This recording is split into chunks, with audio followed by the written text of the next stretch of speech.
At the U.S. Capitol, Jasmine Crockett faces off against Marjorie Taylor Greene in a heated hearing over whether millions of dollars in public health funding are a lifeline or a waste. Greene tries to humiliate Crockett by calling her the GAVEL clown, mocking her for defending poor rural communities. But just minutes later, Crockett flips the entire room with undeniable evidence from Greene's own district budget. The chamber falls silent. Greene is left speechless, and the insult turns into a national scandal. What did Crockett say that turned a smear into the most powerful moment Congress had witnessed all year? Stay with us. This is a story worth every second of your time. The hearing room inside the U.S. Capitol was cold and tense, lit by pale white lights that gave everything a harsh, clinical edge. Rows of dark leather chairs faced a long desk lined with microphones. Flags hung still behind it. But the silence wasn't respectful. It was thick, watchful. The topic on the agenda was federal funding for public health, but everyone present knew this wasn't going to be a routine debate. Something was building. A quiet pressure settled over the room, as if the floor itself were holding its breath. Jasmine Crockett sat near the end of the table, composed and silent. A former prosecutor from Texas, now a congresswoman, she was no stranger to high-stakes rooms like this. She represented the communities most overlooked, rural towns with no clinics, families with no insurance, mothers who waited too long for ambulances that never came. Today, she didn't dress for cameras. She came to speak for lives that didn't get airtime. Calm, deliberate, and listening closely, she was ready. But she knew what she was walking into. Across from her, Marjorie Taylor Greene leaned back in her chair, confident and fully aware of the cameras. The Georgia congresswoman thrived on confrontation. Known for inflammatory speeches and sharp theatrics, she wasn't here to weigh policy. She was here to land a blow. Her papers weren't filled with statistics. They were stacked with lines designed to sting. She had a move prepared, not a counterpoint, a calculated attack. The room knew it. Staffers moved with quiet caution. Aides exchanged brief looks. Everyone could feel the shift. Greene hadn't come to argue budget. She came to make a moment, and Jasmine Crockett was the target. The moment her microphone light turned red, Marjorie Taylor Greene didn't pause to ask questions. She delivered a verdict. "This budget," she began, her voice steady and unhurried, "is not a lifeline. It's a leak, a fiscal black hole swallowing accountability whole." She leaned into the microphone with a confidence that came not from expertise, but from performance. The first words out of her mouth weren't about lives or communities. They were about loss, her version of it, financial, not human. She wasn't here to ask whether people were getting the care they needed. She was here to say they didn't deserve it. Behind her, a video began to play. On the screen, an open-air parking lot in a forgotten part of rural America. Folding chairs lined up along the curb. Volunteers in scrubs handing out medicine from under a blue pop-up tent. An older woman gripping her walker waited in the heat. A boy, maybe 10, sat in his mother's lap while she whispered to a nurse. It was quiet, humble, desperate. The kind of scene that might move someone to ask, how did it come to this? But not Greene. She turned toward the footage with a smirk, gestured casually and said, "What you're seeing isn't medicine. It's welfare wrapped in a stethoscope." Her voice didn't rise. She didn't need to yell. Every word was meant to land hard and sound final. "This is what we're funding?" she asked the room, turning slightly in her chair so her voice projected in all directions. "Pop-up pharmacies, feel-good giveaways, and drive-through diagnosis booths?" She gave a slight chuckle, as if the image itself were absurd. "They call it public health. I call it performative pity." Jasmine Crockett didn't move. She didn't look away, but she stopped writing. Across the table, Greene was still going. "Let's talk numbers," she said, though she never cited any. Instead, the screen flipped through a handful of headlines stripped of their context. Small towns receiving emergency COVID funds. Counties rebuilding after their only clinic shut down. Millions allocated to wellness outreach in places I can't even find on a map, she said with mock offense. "You want me to fund more masks and Band-Aids in ghost towns?" She said it without hesitation, without irony, as if the only failure worth caring about was fiscal, not human. "My district pays taxes. My people work, and they're sick of footing the bill for programs that reward failure and dysfunction. Her tone was measured, but her words were cutting. Not just to the programs, to the people in them. This isn't oversight, she concluded. It's a guilt offering. And frankly, we're being hustled in the name of compassion. And just like that, the hearing no longer felt like a policy discussion. It felt like a courtroom, one where the sick had already been convicted of being inconvenient. Jasmine Crockett didn't raise her voice. She didn't flinch, but her stillness now carried weight. She knew that the people Greene was talking about weren't statistics. They were neighbors, veterans, farmers, children. She knew because she had been in rooms like the one in the video. She had sat on plastic chairs beside her own mother, waiting hours to be seen by a nurse who was working a double shift.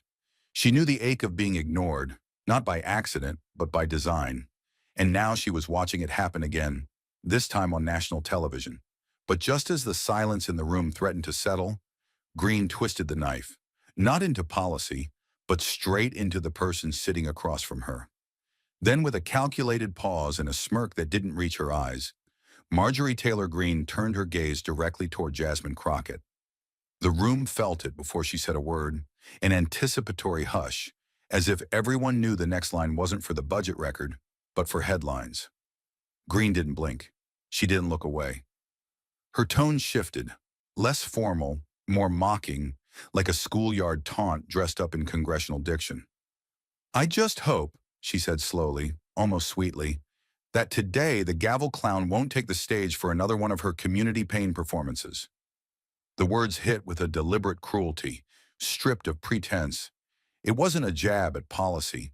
It was personal, public, and humiliating, designed to frame Jasmine not as a lawmaker, but as a dramatic sideshow. Greene's voice didn't rise, but it cut through the chamber sharper than any shout. A few aides shifted awkwardly. One member of the majority party looked down at his notes, pretending not to hear. But Jasmine heard it. The whole country did. The insult was clear, but the message beneath it was even more vicious. That Jasmine's voice, rooted in lived experience, in decades of systemic neglect, wasn't real leadership, but political theater. That her stories, her facts, her grief were props. That her gavel, the one she'd used to maintain order in chaotic hearings, wasn't a symbol of authority. It was a toy. And the nickname, the gavel clown, wasn't a casual throwaway. It was branding, a smear meant to follow her beyond this room, into every future headline and soundbite. Jasmine didn't flinch, but her knuckles had gone white against the edge of the desk. Her silence wasn't submission. It was pressure. Tight, building, steady. She didn't look at Greene. She looked straight ahead. Because the only thing more dangerous than being mocked was choosing the exact moment not to respond. But Greene wasn't finished. One insult wasn't enough. She wanted to leave a mark, one that wouldn't fade when the cameras cut. She leaned into the mic again, calmer now, as if the damage she was doing wasn't just intentional, it was routine. She's got a great swing with that little hammer of hers, Greene said with a smirk. I'll give her that. The gavel clown can sure make noise. She let the words settle, made sure everyone heard them clearly. Her voice was smooth, unshaken, but the message behind it was sharp. Jasmine Crockett didn't belong here. Not as a leader, not as a lawmaker, and certainly not as an equal. Honestly, Greene continued, every time I hear that gavel smack, I don't even need to check the news. I already know. The gavel clown is putting on another show. She didn't laugh, but her smile widened. She emphasized the word clown like it was gospel, like it belonged in the congressional record next to Crockett's name. The room remained silent, not because the moment wasn't shocking, but because no one knew how to respond. Some staffers looked down. A few blinked awkwardly, pretending to skim papers, but the cruelty was too loud to ignore. Greene had stopped talking about policy. She was attacking identity, legitimacy, respect. Across from her, Jasmine Crockett sat unmoving, her head tilted slightly downward, eyes fixed on the page in front of her. Her pen moved, slow, steady strokes, but not for appearance. She was writing something, quietly, carefully. Her face gave away nothing, but her posture was tight, controlled. The kind of control that only comes from years of being underestimated, years of being spoken about instead of to. She didn't speak, not yet, because she knew that anything said too early would be taken from her, twisted, used to prove Greene's point. So she waited. But the audience watching, millions across the country, were not waiting. Screens lit up, phones buzzed, comments poured in, not about Greene's policies or positions, but about the venom in her tone. She called her, "What? Why is no one stopping this? That's not debate, that's bullying." What was meant to humiliate Jasmine had begun to humiliate the chamber itself. And still, Crockett did not lift her eyes. Because sometimes silence is not surrender. Sometimes it's the tension right before impact. As Greene's final words hung in the air like smoke after a shot fired, Jasmine didn't flinch, because in that moment, she wasn't in the chamber anymore. She was somewhere else, somewhere that had shaped everything. She was 12 again, standing barefoot on the uneven boards of a front porch deep in rural Texas, where the stars were bright but help was always distant. Her mother had collapsed just steps from the doorway. No warning, no cry, only the dull sound of her body hitting the wooden floor. Jasmine had frozen, heart pounding so hard she thought it might drown out her voice as she screamed. No one answered. Not the neighbors, who lived too far. Not the emergency dispatcher, because there was no signal, no working landline. The nearest clinic was nearly 50 miles away, a number Jasmine didn't fully understand back then, but she knew it meant too far. She had no car, no adult, no way to bring help, just a flashlight running low and legs that weren't meant to carry a child across open fields in the dark. She ran anyway. Branches tore at her arms. Mud swallowed her sneakers. She remembers the sound of her breathing, ragged, desperate, louder than the crickets. She found someone hours later, but by the time help came, the danger had passed, not because it wasn't real, but because time had simply moved on. Her mother survived, barely, but something inside Jasmine changed permanently that night. She had learned before she even knew how to write her full name in cursive, that in certain parts of this country, survival was not a right. It was a gamble. And if you were poor, rural, or black, the odds were always against you. That night didn't become a sad story she occasionally told. It became law carved into her bones. She had walked through fire to reach a world where she could one day hold the gavel, not just cry for help. And now, here in this chamber, someone who had never run for a parent's life, who had never known that kind of fear, was calling her a clown for remembering, for refusing to forget, for daring to speak for people still living that nightmare. Greene's voice may have filled the room, but it was Jasmine's silence that held the weight of generations. So when her mic finally lit red, Jasmine didn't posture or retaliate. She simply breathed, met Greene's gaze, and asked the kind of question that didn't need volume to shatter a room. "Mrs. Greene," she said softly, but without hesitation, "have you ever sat in the back of an ambulance for 40 minutes in the middle of the night, holding your mother's hand, wondering if she'd make it to the clinic, because it's the only one left and it's almost an hour away?" The words didn't come out angry. They came out real, plain, heavy.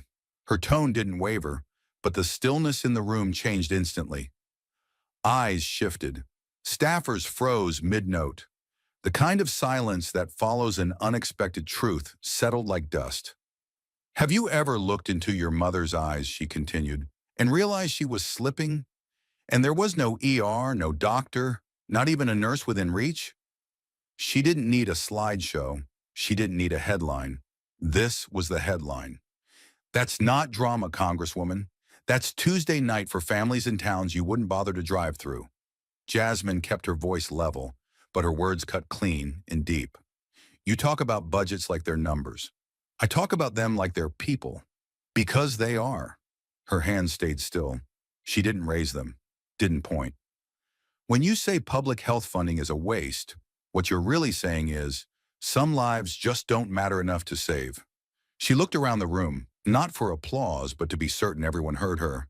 And those are the words that never show up in the final transcript, but they're the ones people remember, especially the ones still waiting for help that never comes. She paused. Not for effect, but because there was nothing more to add. And for the first time that morning, no one dared speak over her. But Jasmine wasn't speaking from memory anymore. She was speaking from the present, from the names and places that rarely made headlines, where budgets didn't just shrink, they vanished. In Newton County, Missouri, Jasmine said, her voice calm but resolute, the last hospital closed its doors 14 months ago. No notice, no replacement, just locked gates and an empty building where life once had a fighting chance. She paused not for effect, but because she knew the weight of what came next. Now all they have is a community clinic, open 2 days a week, Tuesday and Thursday, no overnight care, no ambulances based locally, no trauma center within 30 miles. Her tone didn't rise. She didn't need to shout. The truth, when told plainly, didn't require volume. It required courage. So if your child spikes a fever on Friday night, or your father collapses during church on Sunday, you don't call a doctor. You call a friend. Or you wait, and you pray. No one interrupted. Not because they agreed, but because they suddenly remembered how numbers become names, how line items turn into funerals. This isn't some distant tragedy, she continued. This is America, right now. These are citizens, taxpayers, veterans, children, and you want to tell them they're not worth more than 2 days a week of basic care? She didn't glare. She didn't smirk. She just let the question hang, exactly where it belonged. And in that moment, the quiet in the hearing room said more than any sound ever could. Even those who had chuckled earlier had gone still, because Jasmine Crockett had made it impossible to look away. But as Jasmine's words drew the room into the lives of people most lawmakers never met, Greene began to shift, not with logic, but with resistance, the kind that rises when truth hits too close. She snapped. It was subtle at first, a sharp inhale, her fingers drumming faster against the desk. Then her composure cracked. We're not here to hear emotional stories, Greene burst out, voice louder than necessary, carrying frustration that had nowhere else to go. Her chair scraped as she leaned forward, face flushed with irritation. This isn't some open mic night for grief, she added, waving a dismissive hand in Jasmine's direction. We are here to review federal spending, not hold hands and cry about clinics in Missouri. The words landed harshly, not just because of their volume, but because of their intent. She wasn't arguing anymore. She was trying to erase what had been said, to silence it before it took root. But it was too late. The room had changed. Staffers no longer shuffled.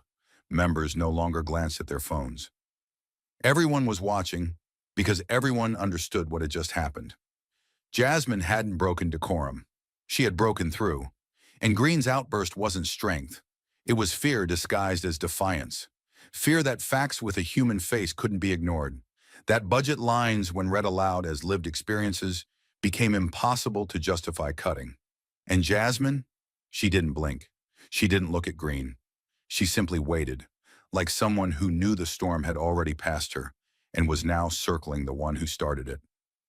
Mrs. Greene, Jasmine said, her voice quiet but unwavering, you call me the gavel clown because I speak truths that don't fit into your slogans. She didn't glance at her notes. She didn't need to. You mock the gavel like it's a prop, but I've held it through hearings that nearly tore this chamber apart, because someone had to. Her words were steady, each one measured, like footsteps crossing a minefield. You call me a clown because it's easier than facing the weight of what I'm saying. Because in Texas, people are dying. Not metaphorically, not someday, now. She paused, locking eyes with Greene. They die in pickup trucks doubling as ambulances. They die in waiting rooms that were never meant to handle emergencies. They die in towns with churches and corner stores, but no doctors. And every time I speak about it, you laugh. Her tone didn't rise, but something inside the room dropped, as if the air itself understood the shift. I don't find it funny, she continued, more softly now. Not the gavel, not the stories, not the silence that follows when people like you decide they're not worth the cost. She sat straighter, not in defiance, but in resolve. So yes, I've heard the name, the gavel clown. And today I'm saying it out loud, for the first and last time. Because when I hold that gavel, I'm not performing. I'm protecting voices this chamber has long chosen to ignore. It wasn't a comeback. It was a statement of purpose. And in that moment, the insult Greene had flung so easily now hung heavier. No longer a joke, but a judgment on the one who said it. Jasmine had taken the insults, the dismissals, the silence. But now she turned the conversation toward the numbers and exposed exactly what they revealed about whose lives this Congress valued and whose it didn't. She leaned forward, voice low but unshakable, and asked, "You signed off on $12 billion to build a wall across hundreds of miles of sand and scrubland, but you call $800 million for rural health clinics a waste?" Her words landed hard but not hastily. Each one carried the weight of someone who'd read the fine print while watching real people suffer from its consequences. You're willing to pour billions into steel and sensors to keep people out, but when it comes to keeping Americans alive in their own towns, suddenly there's no room in the budget? Her tone didn't rise. It didn't need to. It carried a deeper challenge. Explain to the country why protecting land matters more than protecting lives. She paused only long enough to let the hypocrisy settle into the air like a slow leak. "Tell me," she continued, "what's the logic in guarding borders no one's crossing while letting citizens in Newton County or East Texas die because they can't reach a doctor in time?" Her hands stayed flat on the desk, her body still, but the tension in her voice was unmistakable. "You say it's about national security. I say national security begins with knowing your grandmother can survive a heart attack without driving 50 miles. Her eyes scanned the room, not in search of validation, but to make sure everyone was listening. "You fund barriers, I fund breath, and one of those things actually saves lives." For a long moment, no one moved. Because Jasmine Crockett hadn't just asked a question, she had redefined the terms of the debate. What Jasmine said next didn't come from outrage, but from preparation. Because unlike Greene, she hadn't come to grandstand. She had come with receipts. She opened the slim blue folder that had been resting quietly beside her notes, no theatrics, just precision, and held up a single-page document edged in yellow highlighter. "This," she said, her voice clear but calm, "is an internal appropriations memo from your own district's Health Services Board, dated 11 months ago." She looked directly at Greene but spoke to the room. "It proposed a mobile health clinic in Floyd County, your district, serving 5,000 residents currently living more than 30 miles from the nearest urgent care center." Her words were steady, almost clinical, until the next line cut through like a scalpel. "You vetoed it, Congresswoman, line by line, marked it down as non-essential due to, your words, budget constraints." She laid the paper flat on the table, her hands never trembling. No follow-up, no alternatives, no second look. For a moment, Greene said nothing. The cameras caught her blinking, then staring, but her voice, always quick to fire back, stayed still. Jasmine didn't look away. She let the silence build naturally, like gravity asserting itself. Then she spoke again, quieter, but even more direct. "So let me ask you this," she said, each word crisp and cutting. "Does a person's life only matter if it's dying behind a wall?" She wasn't shouting. She didn't need to. The question wasn't designed to provoke. It was designed to expose. It didn't just hang in the air. It changed the temperature of the room. And in that moment, every person watching, on the panel, in the gallery across the country, understood exactly what had just happened. This wasn't a debate. It was a reckoning. The question had landed with surgical precision, and for the first time since she entered the room, Marjorie Taylor Greene didn't have a single word to give back. Only the sound of her own composure unraveling. The room didn't move. Not a paper shuffled, not a chair creaked. On national television, in full view of a live broadcast in a gallery of silent witnesses, the woman who had owned the microphone now sat in absolute silence. Marjorie Taylor Greene's hands, once animated and expressive, now sat tensely folded, except for her right index finger, which tapped the lacquered wood in sharp, restless intervals. One beat, then two, then faster. She wasn't reading notes. She wasn't checking the document Jasmine had placed before her. She was staring blankly ahead, blinking too often, her expression hardening by the second. The camera, unforgiving, close, relentless, zoomed in. Her jaw was clenched, Her lips pressed together. That tapping finger became the only sign of movement, the only signal that something inside her equilibrium had broken. It wasn't rage. Not yet. It was something more fragile. Exposure. And then, with the weight of the room tilting her way, Jasmine Crockett spoke again. No louder than before, but far more dangerous. Her voice carried no triumph, no satisfaction, just control, just truth. "Let me ask you one more thing, Mrs. Greene," she said, not cruelly, not cruel at all, just plainly, as if the logic spoke for itself. "If your mother collapsed in Kansas, and the only way she could get help was through a public broadcasting station sending out a statewide emergency alert, would you still call that virtual policy theater?" There was no condescension in her voice. There was no anger, but there was edge. The kind of edge that doesn't need sharpness to cut.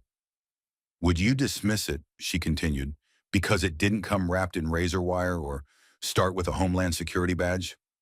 Her eyes never left Greene's. "Or would it become real to you suddenly, only because it touched your bloodline?" The words hung there. No theatrics, no posturing, just a question too human to deflect and too specific to spin. Greene didn't lift her head. She didn't object. She didn't even try to pivot.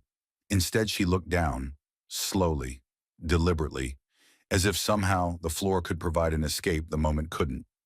She gripped the edge of her papers, but didn't turn them. Her mouth opened briefly, but nothing came out. The rhythm of her finger against the desk had stopped. Even her body knew. The camera was still watching. And that was the moment. The shift. The rupture. In a room known for shouting, interrupting, and sound bites spun into cable newsreels, silence had become the most powerful form of testimony. It wasn't that Jasmine had won the argument. This wasn't a contest. It was that she had turned the one insult meant to erase her into a mirror and held it up for the country to see. The gavel clown hadn't just defended herself. She hadn't just answered back. She had left her opponent without language. It wasn't victory through dominance. It was victory through dignity. That rare, impossible silence in Washington, when the words stop because the truth has spoken so clearly, so precisely, that even opposition knows to sit down. That's what filled the chamber now. And though Jasmine Crockett didn't smile, didn't gloat, didn't even break eye contact, the message was unmistakable. The gavel may have once been a prop in Greene's narrative, but in this moment, it belonged to the woman who had never once needed to raise her voice to make the whole room listen. The silence that followed Jasmine's final question wasn't just absence of sound. It was the moment a room full of power realized it had just witnessed something undeniable. She didn't flinch. She didn't gloat. Jasmine Crockett simply let the silence breathe. Let it stretch to the corners of the chamber where smirks had turned into stillness. Her hands rested gently on the edge of the table, her posture upright, not proud, not defiant, but steady. She had not raised her voice. She had not delivered a monologue meant for sound bites. And yet every person in that hearing room knew what had just happened. The woman they called a clown had just made the room hold its breath. Across the aisle, something subtle but unmistakable happened. A Republican congressman, quiet, usually reserved, rarely quoted in the press, shifted forward. He had listened through the entire hearing without speaking, his brow furrowed as if studying a puzzle no one else noticed. But now, as Jasmine's words settled like dust across the oak-paneled floor, he looked up. No theatrics, no commentary, just a single slow nod. It was small, private, but in that chamber, surrounded by posturing and deflection, it landed like a declaration. Not agreement on policy, something deeper, respect. He didn't need to say anything. The gesture said it all. It acknowledged the truth Jasmine had put on the record, that some lives are written off because they exist in places without polling weight, without private insurance, without voices loud enough to be heard from Capitol Hill. It wasn't a partisan moment, it was a human one. And that was when the atmosphere in the room changed. The derision, the whispered chuckles, the side glances that had filled the space just 20 minutes earlier had vanished. No one laughed now. No one leaned in to mock her tone. Even Greene, still seated and staring down at her closed binder, had not spoken since. Her tapping fingers had stilled. Her mouth had stayed shut. The smirk that had launched the gavel clown into the hearing record was gone. Jasmine slowly closed her folder with a single soft click of the clasp. She straightened her spine and took one final look around the room. Not as a warning, not as a challenge, but as confirmation. She had said what needed to be said. There was nothing to add. The facts had spoken. The hypocrisy had been laid bare. The lives she carried with her, the mothers, the sick, the forgotten towns, had been brought into that room and could no longer be ignored. She leaned slightly into the microphone and adjusted it back to its resting position. No grand finish, no applause line. She didn't need one. What she had delivered wasn't performance. It was consequence. Then she stood, not with force, but with finality. A quiet kind of gravity followed her as she moved from the witness table back to her seat on the panel. Her heels clicked softly against the tile, each step echoing louder than the jeers that had started the morning. In that moment, the chamber didn't just see a congresswoman. It saw a reckoning wrapped in calm. A woman who had taken every insult thrown at her, not just in that hearing, but across a lifetime, and responded not with fire, but with precision. Every sentence had been a scalpel, every fact a mirror, and now there was no one left in the room willing to pretend she hadn't just shifted the balance of power. As she took her seat, her hands returned to rest lightly atop her lap. Her gavel, so often mocked as a theatrical device, a prop, a symbol used against her, now sat untouched before her. But it no longer looked like something ornamental. It looked exactly as it should, like authority, like responsibility, like justice in a chamber that often forgets what it sounds like when spoken without permission. No one called her the gavel clown now. No one even whispered the name, because names carry weight, and she had just changed what hers meant. Reporters seated in the back of the room stopped typing mid-sentence, realizing they were watching something far more serious than a procedural fight over federal funding. They were watching a line being redrawn, not between left and right, between decency and denial, between spectacle and substance. Even Greene, for all her notoriety and media savvy, sat hollowed in that moment. Her role as provocateur had failed. The punchline had boomeranged, and the woman she tried to humiliate had returned her fire with truth so sharp it left no room for comeback. Not now. Maybe not ever. Staffers on both sides of the aisle looked to one another, some in surprise, others in quiet admiration. What they'd just seen was rare in a building built on scripted outrage and pre-rehearsed outrage. They had seen someone take a nickname designed to diminish her and turn it into a symbol of defiant grace. Because what was the gavel now? Not a stage prop, not a mockery, not a punchline. It was the weight of communities unserved, the voice of families uninsured, the authority of a woman who had earned her seat not by screaming, but by surviving. And now the gavel rested beside her, not as defense, but as proof. The insult had failed. The performance had failed. But Jasmine Crockett had not. And though no headlines had yet been written and no vote had yet been cast, everyone in that room already knew how history would record the moment. The day the clown made the chamber listen. What happened inside the hearing chamber that day didn't stay confined to Capitol Hill. For by the time Jasmine Crockett returned to her office, the fire she had lit was already spreading across the nation, platform by platform, voice by voice. The clip hit Twitter first. 39 seconds long, unedited, raw. Jasmine's voice was steady, her words simple, but they detonated with precision. The American people don't need virtual borders. They need real clinics. The post was shared 50,000 times in under 2 hours. Someone clipped the follow-up too, where she turned toward Greene and said, not with rage but with steel, "Clown? I'm the only one in this room slamming a gavel in defense of life." That one hit harder. The words were real, unpolished, soaked in the weight of what she lived and what others had denied. Within minutes, those lines left the chamber and became something else entirely. A rallying cry, a mirror, a reckoning. Social media didn't just repost it, they branded it. Hashtags emerged from nowhere and burned into visibility. Not a clown, gavel of justice, she spoke we heard. By noon, TikTok had stitched her gavel strike into music. Boom. They called her a clown. Boom. She called for the truth. The rhythm wasn't just catchy, it was haunting. Clips of rural emergency rooms, shuttered clinics, and news reports of mothers giving birth in parking lots were edited into the beats, layered behind Jasmine's face, her calm defiance, her final words. I don't find it funny. One user wrote in the caption, "This isn't a politician. This is a woman who saw the system fail and decided to outlive it." Instagram flooded next. A still image of Jasmine holding the gavel, eyes forward, spine unbroken, with a quote beneath it in bold white font. "They gave me a name to make me small. I turned it into something they can't carry." The post hit 1 million likes in hours. She hadn't posted any of it herself. Her team hadn't run press.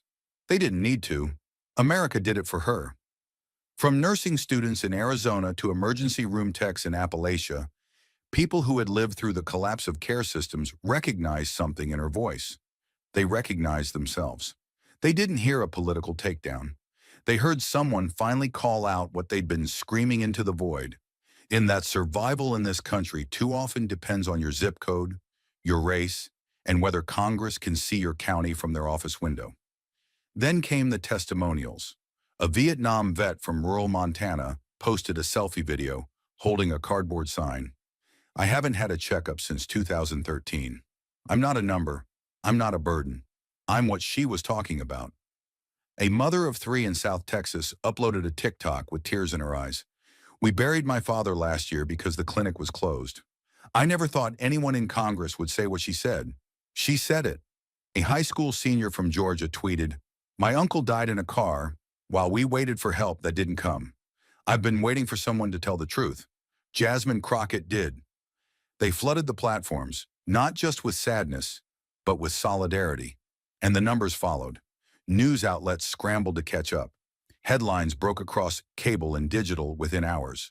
NBC, "Gavel of Justice, Representative Crockett's viral moment exposes hidden health crisis." CNN, "From insult to impact, how the gavel clown became a movement overnight." Even conservative outlets, usually quick to spin or dismiss, struggled to frame what had unfolded.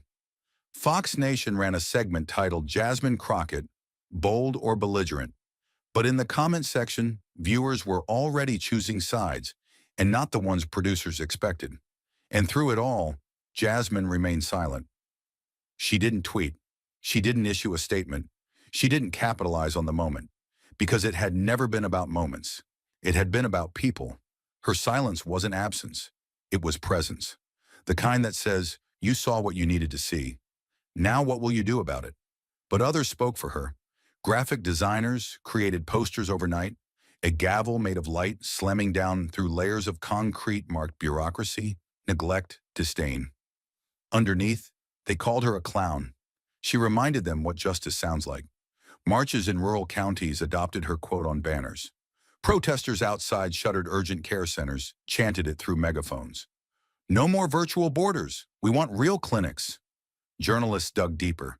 They found the funding reports Jasmine had referenced, the vetoes, the hearings, the forgotten counties. They ran exposés under headlines like, "Left Behind, the Real Cost of Rural Healthcare Cuts," $12 billion in border steel, 0 beds in backcountry Texas. And still, Jasmine didn't speak, because she didn't need to. By the end of the week, the gavel clown wasn't an insult. It was an emblem, a reversal, a reminder that when you call someone small, you better hope they don't know how to make truth echo louder than shame. The gavel had struck once. America was still listening. As the hearing faded from the headlines and entered the bloodstream of the country, it was no longer just a viral moment. It was a reckoning that refused to leave, especially for the one who had set it off. Marjorie Taylor Greene, once the loudest voice in every room, had gone quiet, not just in sound, but in presence. Her calendar, once overflowing with media appearances and quick-hit interviews, began to thin. Press briefings were rescheduled. Local reporters stopped getting callbacks. Invitations to speak at fundraisers went unanswered. In place of confrontation, there was avoidance. And in place of spin, there was silence. The political machine around her, the one built on outrage and headlines, sputtered under the weight of one simple question that kept following her. Why did you call a woman fighting for healthcare a clown? She couldn't outrun it. Not in the corridors, not in the coffee lines, not in the pages of the Washington Post, where an op-ed asked bluntly, when did we decide that courage was something to mock? Not on the floor, where members from both parties now nodded more readily toward Jasmine Crockett, and certainly not online, where even her supporters found themselves at odds with the optics. A confident congresswoman collapsing into silence, and the woman she tried to humiliate rising calmly from the ashes. Cable news ran split screens. Greene storming through old hearings, interrupting, mocking, accusing, juxtaposed with Crockett sitting still, holding the gavel like a blade, slicing through the moment with words as sharp as any weapon. She thought it would be a soundbite, one anchor said. It became a legacy. And in the spaces where legacies are written, in inboxes, in mailrooms, in digital servers strained under the weight of raw public response, Jasmine Crockett became something else. Not just a name, not just a face, a symbol. The letters didn't trickle in. They surged. Aides cleared entire afternoons just to sort the overflow.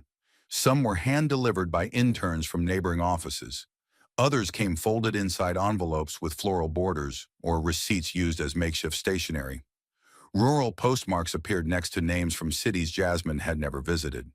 The handwriting varied, some precise, some trembling, but the message echoed with unshakable clarity. Thank you. From farmers who'd buried loved ones without doctors.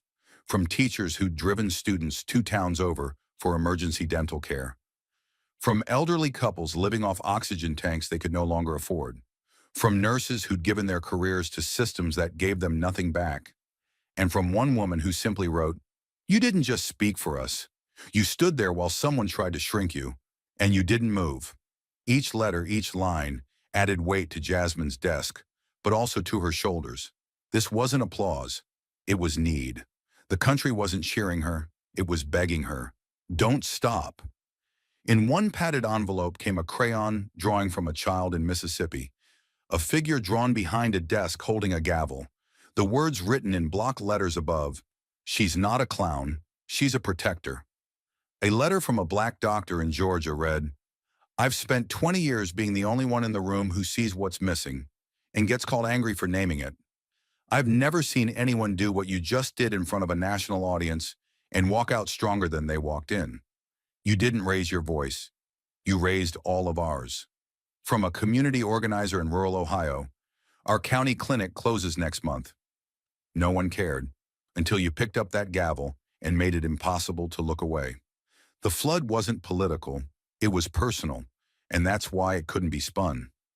A Republican staffer, caught off camera in a Capitol hallway, muttered to a colleague, "We've spent years talking over people like her."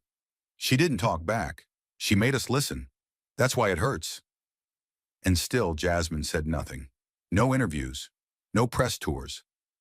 She let the moment speak for itself. Let the silence she'd built in that hearing chamber do the work. She knew what Greene didn't, that not all power comes from volume. Some of it comes from restraint, from knowing that when the fire is burning behind your eyes, you don't have to throw it. You just have to open the door and let others feel the heat. But in private, she read every word. Late at night, long after votes were cast and lights dimmed, she sat in her office, sometimes alone, sometimes with one aide beside her, quietly opening letter after letter.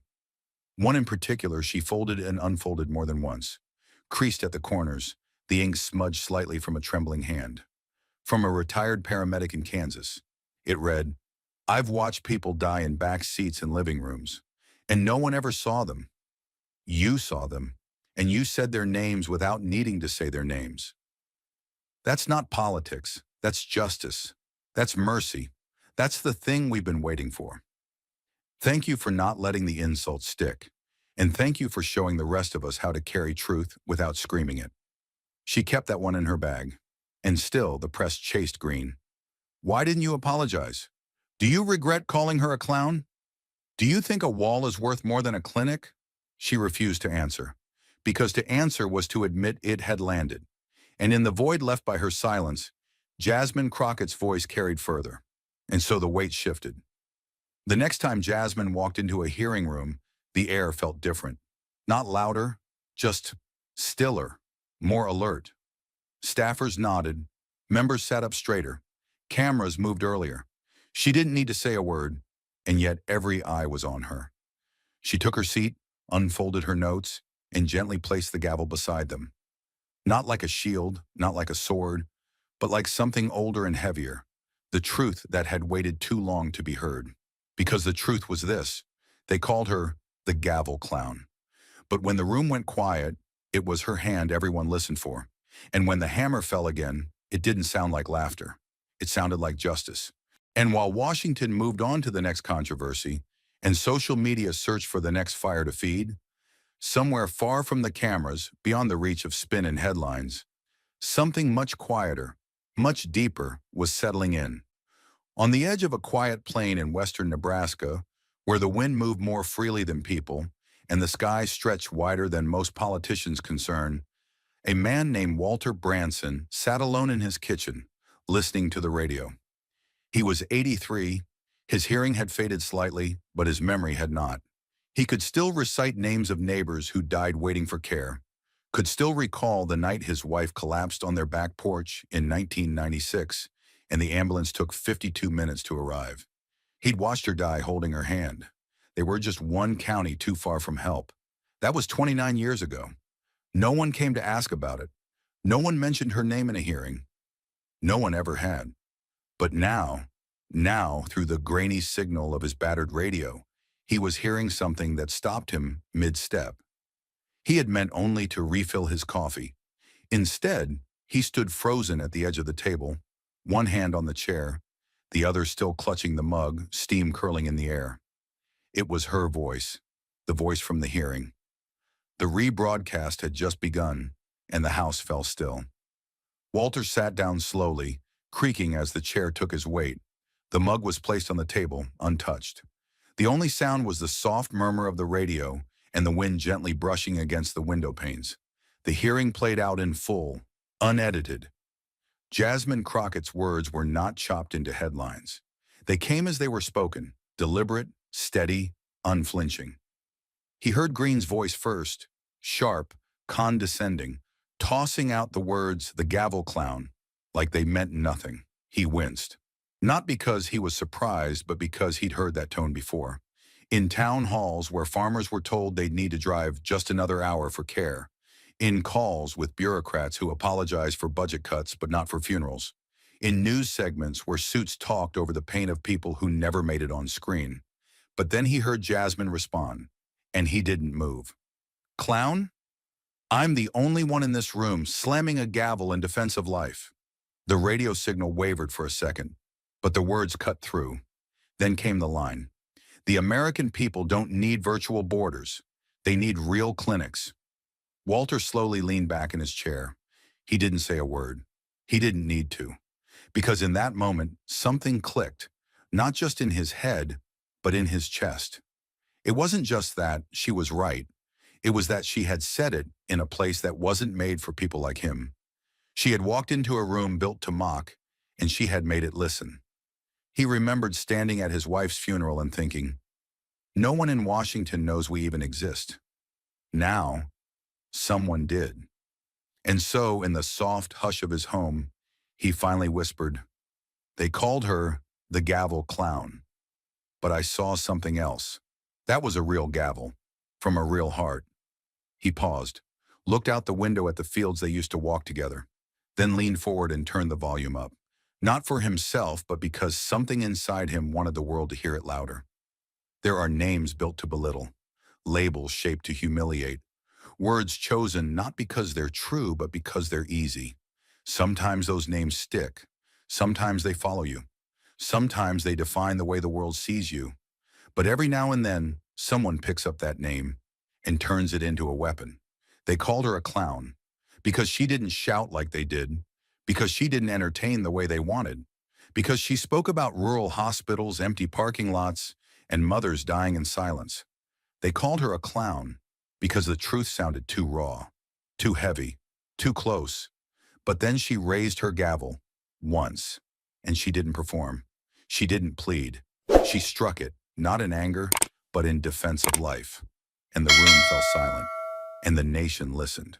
Not because she shouted them down, but because she stood up, because she didn't let the insult stick.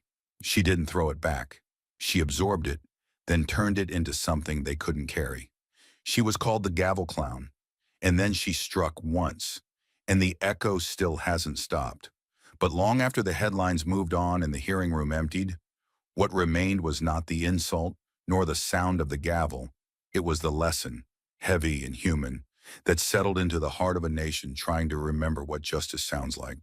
They called her the gavel clown, a phrase not thrown, but calculated, designed to strip power from dignity. And in the beginning, that's what it seemed to do. It was sharp. It was loud. It was replayed 1,000 times. But what they didn't expect was that beneath the label, there stood a woman who had already endured worse. They didn't know she had seen real pain, watched her mother gasp for breath on a back porch while help sat 50 miles away. They didn't know she carried the weight of entire communities forgotten by budgets, erased by maps, and dismissed by politicians too busy calculating optics. They didn't know the strength it takes to speak plainly in rooms built to talk over you. And they certainly didn't expect her silence to cut deeper than their noise. What they learned and what we saw was this. When a person grounded in truth picks up the very weapon designed to shame them, they don't just survive the attack. They turn it into a symbol no one can ever throw again. And that's where the lesson began. Jasmine Crockett didn't just speak. She revealed something that had been hiding in plain sight. How easily we forget the human faces behind policy. In a political ecosystem obsessed with performance, she dared to anchor every number, every line item, every dollar to a real life. She reminded a chamber and a country that when we argue over budgets, we are not arguing over ideas. We are arguing over oxygen tanks, over insulin, over ambulances that arrive too late, and clinics that never opened. She exposed what too many try to avoid, that indifference isn't passive, it's active harm, and that the decision not to fund care, not to build clinics, not to reach out, is a decision to let people die quietly. But her greatest lesson wasn't just in what she said, it was in how she said it. She didn't yell, she didn't pound the table, she didn't match insult with insult. In a world that trains women, especially Black women, to raise their voices just to be heard, she did something radical. She remained calm. And in doing so, she made silence her sword. She made restraint a form of protest. When they hurled the name clown, expecting her to break, she looked back with the full weight of history behind her, and she made that room hold its breath. That was not strategy. That was survival, practiced and perfected over decades. Because when you grow up having to fight just to be seen, you learn that the loudest weapon isn't volume, it's control. Another lesson revealed itself in how the country responded. The people who reached out to her, through letters, messages, video tributes, weren't elites. They weren't pundits. They were nurses who'd lost patients on their watch because there weren't enough beds. They were paramedics who drove all night through rural counties, knowing the ER might already be closed. They were exhausted doctors who saw Medicaid patients sent home too early and treated like they didn't belong. And they weren't thanking Jasmine because she spoke perfectly. They were thanking her because she spoke honestly. What they recognized in her wasn't polish, it was truth. A truth they had never seen spoken into that chamber without apology. One letter put it best. You didn't make it about you. You made it about us. And in doing so, you became someone we can trust. And that trust, the kind built from lived experience, not talking points, is the foundation of every lasting movement. It's the soil from which justice grows. And Jasmine planted that seed not with a slogan, but with a sentence. The people don't need virtual borders. They need real clinics. 10 words, that's all. But they traveled faster than any wall ever built. The lesson for America was clear. Compassion must not be seen as weakness. It is strength under pressure. To call someone a clown for defending the most vulnerable is not just cruel. It is a mirror held to a culture that has come to fear emotion more than injustice. Jasmine Crockett stood in that mirror and shattered it. And in doing so, she taught us all that emotional intelligence is not a liability in leadership. It is the soul of it. Because numbers can be manipulated, speeches can be rewritten. But the memory of a mother dying in your arms because the nearest clinic was 47 miles away, that truth cannot be spun. It can only be carried. And Jasmine carried it into the heart of a government that had forgotten how heavy it really was. But perhaps the most profound lesson was this. Justice does not begin with power. It begins with listening. It begins when we choose to hear the person we've been conditioned to ignore. When we look at the face behind the policy. When we stop dismissing voices simply because they speak with urgency, or with history, or with grief. When we admit that empathy is not a detour from logic, but the very map by which policy must be guided. That's what Jasmine Crockett forced into the room. Not by demanding it, by deserving it. She didn't walk away with a win on paper. There was no immediate law passed, no sweeping reform announced. But the system she stepped into that morning is not the same system she walked out of. Because now when someone says the gavel clown, they no longer hear a joke. They hear an origin story. They hear the sound of a woman who was told to sit down and stood taller, of a district dismissed as unimportant and brought into the light, of a nation that almost forgot who it was and for a moment remembered. And that is the human lesson. That resilience is not noise. That courage is not cruelty. That power is not posture. And that sometimes all it takes to move a nation is for one woman, armed only with lived truth and a gavel of wood, to strike once and speak for those who were never allowed to speak for themselves. But a moment, no matter how powerful, is only as lasting as what we do with it. And now the gavel that silenced a room demands something greater than applause. It demands action. If we were moved by Jasmine Crockett's voice, then we must now ask ourselves what we're willing to do for the voices that still can't reach a microphone. Because the injustice she exposed didn't begin or end in that hearing room. It lives on in shuttered rural clinics, in underfunded hospitals, in the quiet despair of families watching loved ones slip away for no other reason than geography and poverty. It lives in towns where mothers time contractions against the hope that traffic lights stay green all the way to the next county. It lives in classrooms where students carry inhalers like lifelines because the school nurse only comes twice a week. This isn't a crisis of politics, it's a crisis of priorities. And every day we fail to act, we reinforce the lie that some lives matter less because they cost more to save. But we are not powerless. Not yet. Because we've seen what one gavel in the right hands can do. So this is where we draw the line. We must demand more from those who write the budgets. Call your representatives. Ask them where they stood when clinics closed in your state. Ask them if they've ever spent the night in an ER hallway just to keep a parent breathing. Ask them how many billions they're willing to spend on fences while the health of their own people rusts behind them. And if they can't answer, replace them. Because silence is not neutrality. Silence is complicity. And every vote they cast tells us exactly how much they think your life is worth. The gavel Jasmine held wasn't a symbol of ceremony. It was a challenge. A call to every citizen to turn empathy into legislation and witness into will. But the work doesn't stop at Capitol Hill. We must act in our communities, support local clinics, volunteer, fund mobile health initiatives, advocate for Medicaid expansion in states that still refuse to provide it. Raise our voices when rural hospitals are threatened with closure, and stop treating healthcare like charity. It is not a gift, it is a right. Just as roads and bridges connect our cities, healthcare connects our humanity. And when it fails, we all feel the collapse. You don't need a seat in Congress to change this. You need a phone, a ballot, a will to say, not on my watch. And to those who've been told to stay quiet, to not cause trouble, to wait their turn, don't.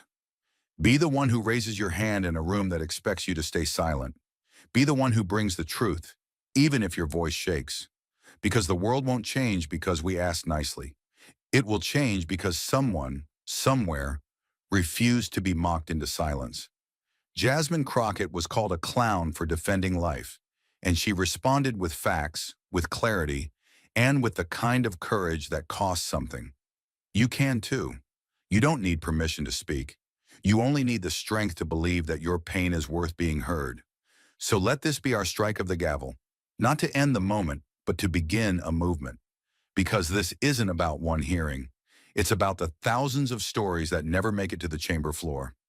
It's about turning that sound, the sharp, simple crack of wood against wood, into a promise that from this day forward, we will not sit quietly while our neighbors die quietly, that we will not let anyone call justice a performance, that we will turn every insult into impact, every wound into a warning, and every truth into law. This is our country. Let's fight like it belongs to all of us. Thank you for watching until this moment and for standing with us on this journey for justice. Your support means everything. Like, subscribe, and turn on notifications so you never miss what's next. And we'd love to hear your thoughts. Leave a comment below and let us know what moved you most in this story. Together, our voices make a difference.